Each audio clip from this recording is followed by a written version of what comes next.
Good evening and welcome to Sunset News on Thursday, the 9th of November. As always, we bring you the news, community stories, economics, weather and sports. I am Ashwin Berry. In the news tonight, Sarako Ngelwa Amadila says government's proposed new equitable economic empowerment bill is misunderstood amid fears that once implemented would result in the unfair loss of assets on the part of previously advantaged Namibians. Ngelwa Amadila made the remarks during a recent courtesy call by World Bank Vice President for Eastern and Southern Africa, Victoria Kwakwa, to State House. Ngelwa Amadila said the framework served the purpose that it meant to ensure that all Namibians should share in the economic prosperity of the country's resources in an equitable manner. Benefits must accrue to all, she said. They are not going to assume that just because the economy grows, poverty would necessarily go away. Some people become super rich, so we should come up with a process that ensures that the benefits from the natural resources in the opportunities that become available are distributed equitably. But that was misunderstood to mean taking it away from the rich and giving it to them. And that is when people start to talk about reverse discrimination. Murder-accused Jeremiah Novaseb testified in the High Court of Windhoek today that he did not mean to kill his 20-year-old girlfriend, Christina Cooper. According to him, she assaulted him and he assaulted her back. He explained that she initiated the altercation, kicking him and attempting to strangle him. Later, she picked up a stone and began hitting him with it. He took the stone from her and struck her with it. Novaseb claims that he only struck his 20-year-old girlfriend, Christina Cooper, with the stone twice. A doctor testified during the trial that he must have hit her at least 5 times to cause the injuries that led to her death. Cooper succumbed to internal bleeding in her brain. She was also the mother of her and Novaseb's minor daughter. The incident occurred on October 31, 2020 in the informal settlement of Nuverus in Aranos. Hardap Governor Simon April has called on farmers in the regions through whose farms access roads are leading not to lock out other farmers. The governor urged those who have concerns to reach out to his office. Like I said, also school, as well as land for school has been given. We are about to build, still in this time that they are still in leadership, close to 2 schools in Rehoboth. So there is definitely something that is positive, good news, a success story in terms of land delivery. But in terms of putting infrastructure on the land, that's where the challenge is. And I think today's consultation will probably help us find solutions around that. Thank you so much. Thank you for your interview. Jemima, I think in terms of the problem of farmers that are not able to access their farms because of others that have got the land around them is a big problem, but was never really given to my office as a worry or a problem, and therefore I haven't acted on it. But I see one thing in here, and that is that Namibians are still very far from understanding that we are because others are. We need to assist each other and work together in order to develop this country and create possible economic avenues for everyone to see change in people's lives. So if you do not allow people to access their land where they are supposed to do the economic activity, you are basically selfish in terms of understanding that we need to share. The land is our land. The fact that you own it because of a title deed does not make you the person that should not allow others to access land. We should be able to access where we have our land. So I would rather plea and beg from the farmers to please start to cooperate and understand this thing in a broader spectrum. We need each other in order to build this country, and that is to open gates so that people can access land. That in general development in Hardap region, the land delivery is still very slow. I hope that the council will really fast track the land delivery spectrum, but that also not just giving land, but bring in investors like Rehoboth is trying now to see how best they can address some of the challenges they have. Because we know the biggest challenge is money. We need money to develop the land in order for people to get houses and sanitation facilities on it. So I believe collaboration, cooperation is the solution to the problems we have in this country, but particularly in Hardap region.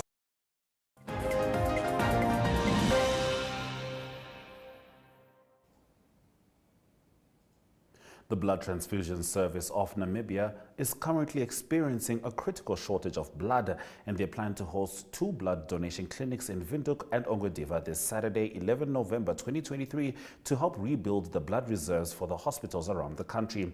NAMBTS has observed significant increases of blood transfusions for patients since the beginning of September, coupled with low intake at various blood donation drives over the preceding 2 months. Their reserves have dropped to 4 days blood stock, and O positive and O negative blood types being the most affected. This means that blood banks and hospitals in the country only have sufficient blood that will last for the next 4 days if no significant further blood collections are made.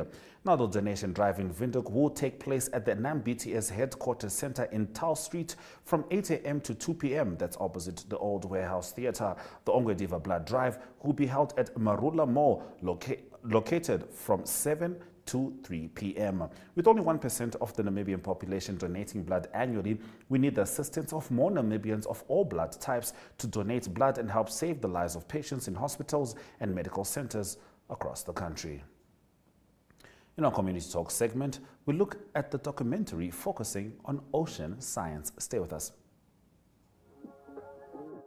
We are so excited to be kickstarting your morning with entertainment. Everything was happening during this past weekend. Yes. Exciting news. Wow, no, she was killing it already. In my opinion, I don't see anything wrong with him serving the full term. As well as keeping you informed on the issues that you need to know happening in and around our country.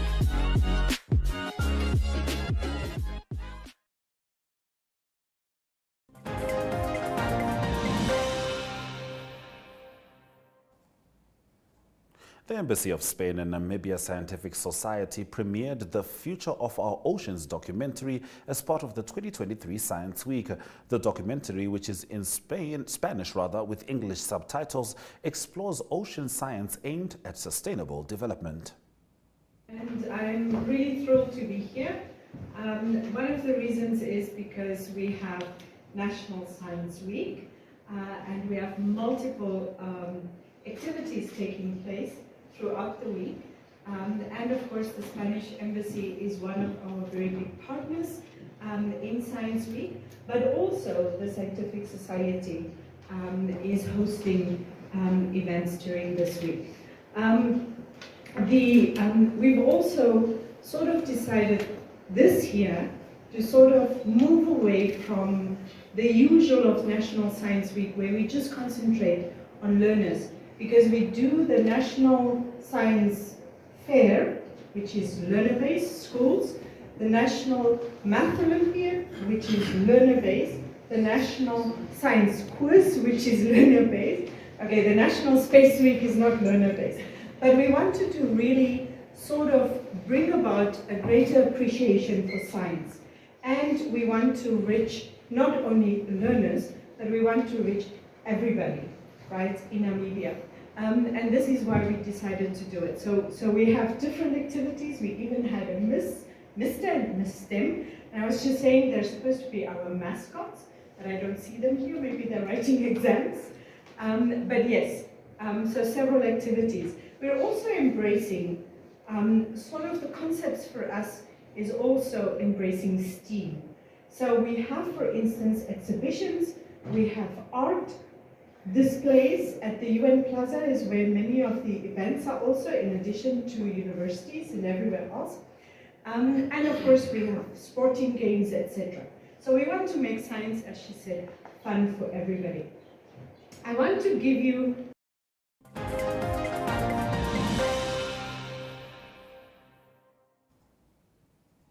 Shortly, in economic news, we look at the increase of prices in the northern region of the country. Stay with Sunset News. Welcome to My.NA Cars, your ultimate destination for everything automotive. I am your host, Diana Master. Teamwork makes the dream work, right? Discover the latest models, innovative technologies, and expert insights from our passionate hosts. Learn essential maintenance tips and get exclusive behind-the-scenes access to the automotive industry. Don't miss My.NA Cars on NTV every Thursday at 2100 hours. Tune in and ignite your passion for automobiles.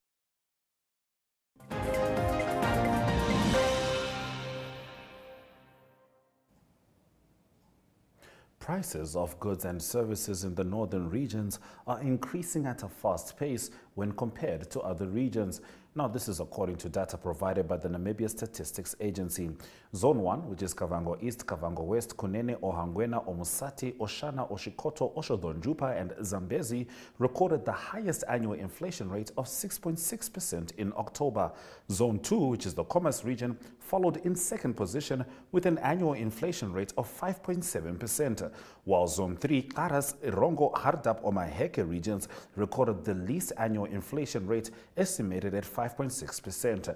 Meanwhile, overall annual inflation rate stood at 6% in October compared to 7.1% recorded in October 2022. The Bank of Namibia projects inflation to average 5.9% in 2023. Let's head to the indicators.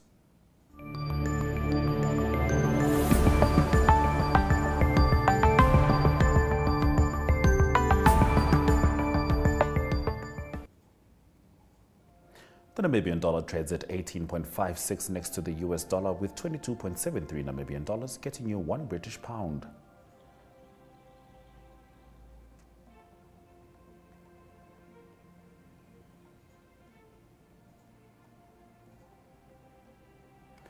Platinum made a dip of -0.70%, whilst gold, copper, and Brent crude oil managed some upticks. Now, moving over to international news after the break, we look at the inauguration of Southeast Asia's biggest floating solar power plant in Indonesia.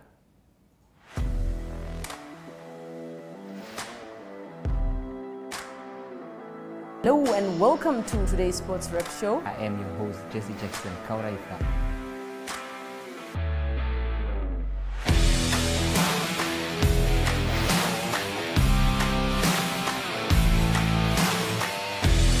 In replay, Namibia, who had won the toss for the first time on this tour. Good day everyone, time for international sports news, starting off with tennis news, both on the WTA for women's and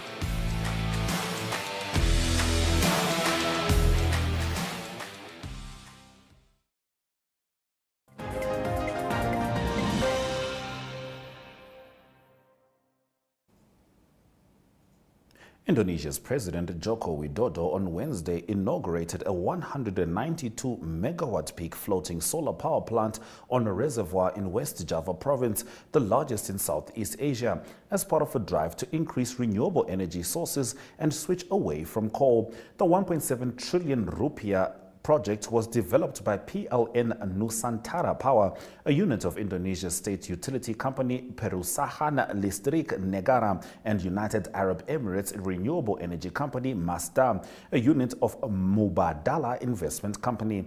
The solar power infrastructure, built on Kirata Reservoir, 108 kilometers southeast of Indonesia capital Jakarta, is the third largest floating solar power plant in the world. Renewable energy accounted for 12.3% of Indonesia's energy mix in 2022, and Jokowi said that the target of 23% by 2025 would probably be missed. Stay with us as we head into the weather predictions after this break.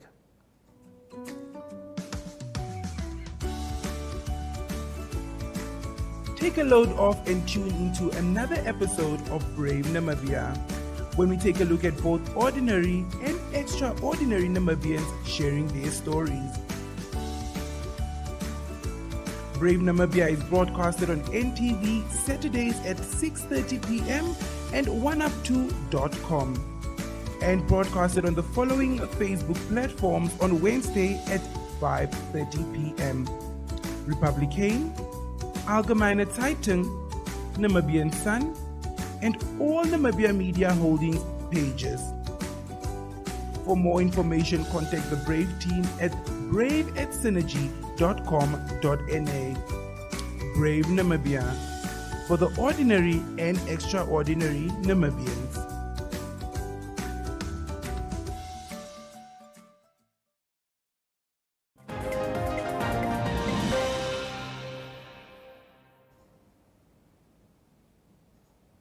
Let's head into the weather predictions.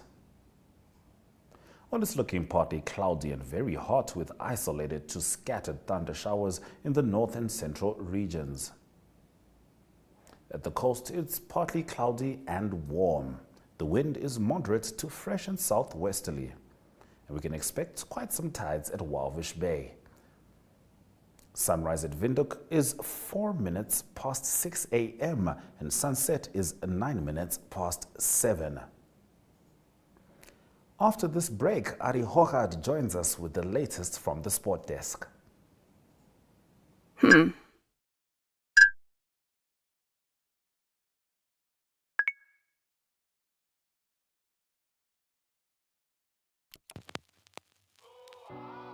eTicket, your online ticket solution for events and event marketing, bringing you ease of mind and making sure that your event gets out there.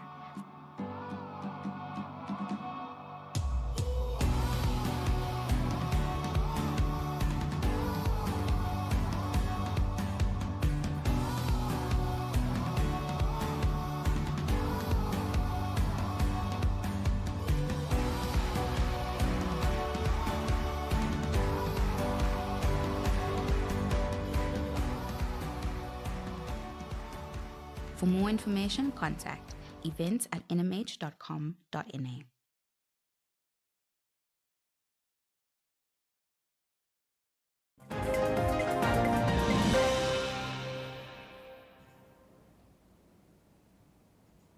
So there's certainly been a lot of sporting action throughout the week. Arsenal fans are smiling. Madrid and Bayern fans are laughing at this point, just laughter of, excitement, knowing that they've made it to the last round of 16 with still some games to play. And Manchester United fans, they might need a little support. Here's Ari with the rest of the sport. Good day everyone, time for international sports news, and starting off with cricket news first. It's a Cricket World Cup continuing, and it is England that's back on winning ways. England's been battling in the World Cup. They were last on the list of 10 teams, and they're the defending champions, so not a good performance in the 2023 World Cup in India for England at the moment. But India, in their second last game, they beat the Netherlands by 160 runs, so they're back on winning ways, but they will not make the semi-finals, and they have one more game to play in the tournament. They have a big say on what's going to happen in terms of who's going to be the last team that's in the semi-finals. That is because England will play against Pakistan. That will be on Sunday. Pakistan, one of 3 teams that can still make the semi-finals together with New Zealand and Afghanistan. So it is an important game coming up on Sunday against Pakistan for England. What happened against the Netherlands, it was Ben Stokes that showed his form, and he was a big influence when England won the previous World Cup. Ben Stokes scored 108 runs off just 84 deliveries, and it's England that scored 339 for the loss of 9 wickets. That's in their allotted 50 overs. Also, David Malan, he is from South Africa, actually born in Paarl in Cape Town, and David Malan scored 87 runs from just 74 deliveries, so a good performance with the bat from England. Then Rashid took 3 wickets for 54 runs, so that was for Netherlands only to reach 179 all out. So the next game, or the last game in the World Cup for England, will be then on Sunday when they play against Pakistan. On to soccer news, football news. It is a Champions League action and a big game, controversial game that was played between Manchester United and Copenhagen. It was Copenhagen that won in the end that game by 4-3. Lots of controversy, lots of things to talk about in that game. It was Manchester United leading 2-0, but then they received a red card. They had a massive influence in the game. It was Marcus Rashford that received a red card. That's quite debated at the moment if it was meant to be a red card, but anyway, he did receive that, and lots of action through the game. There were 2 penalties, also a spectator on the field, but in the end, a late goal by a 17-year-old, and it was Copenhagen winning that by 4-3. Makes it difficult now for Manchester United to reach the last 16. A team that is in the last 16 that didn't have any problems, that was Bayern Munich. Bayern Munich, they reached the last 16 thanks to Harry Kane scoring 2 goals, and they beat Galatasaray, and they beat them by 2-0. Harry Kane was successful in goals in the 80th and 86th minutes, so Bayern Munich through to the last 16. Other games that was played in the Champions League, a good win for Arsenal, beating Seville by 2-0. So Arsenal continuing the good form that they also show in the English Premier League. And then Real Madrid, they too strong for Sparta Braga, and they beat them by 3-0. So that is action from the Champions League football. And to conclude today's international sports news, it is boxing news and a big fight that the boxing world's been hoping to see. Everybody hope that it can happen in February, and that is between Alexander Usyk and Tyson Fury. They're the two heavyweight boxers that hold all the belts at the moment. And it's been scheduled for 23 December, the boxing fight between Alexander Usyk and Tyson Fury. But it was Tyson Fury that had a tough fight against Francis Ngannou, and he just won it on a split decision. It was the debut actually in heavyweight boxing for Francis Ngannou, but he's very experienced in UFC cage fighting. He was the heavyweight champion there, and it was a split decision win for Tyson Fury. It seems like that fight will hopefully now take place in February next year, and it is a talk that it will be in Saudi Arabia. Lots of millions of dollars offered for those two fighters to fight. It will be a unification fight, and the winner of that fight will hold all the boxing belts in world boxing. So that is Alexander Usyk and Tyson Fury. That's international sports news for today. Hope you have a great sport day, and we talk international sport again tomorrow. Goodbye.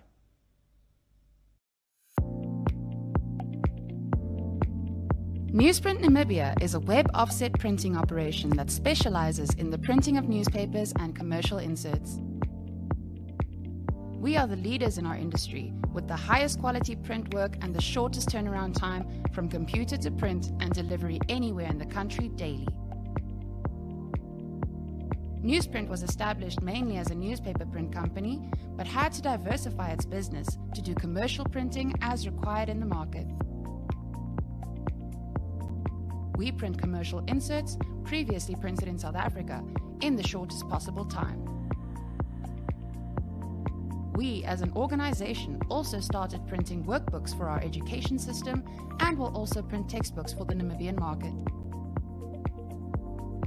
For more information, please contact print@newsprint.com.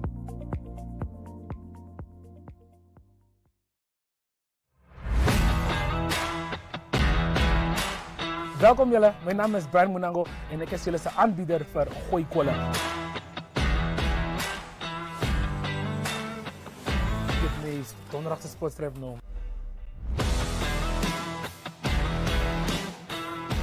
Einde van hierdie programma zal ik en hoe om Frans te praten. Je m'appelle? Je bent? Le Jean.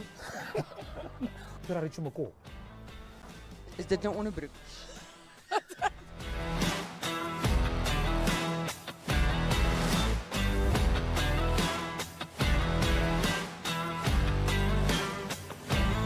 Blijf geschakeld. We zien jullie weer vrijdag volgende week. Gooi kool! Gooi kool!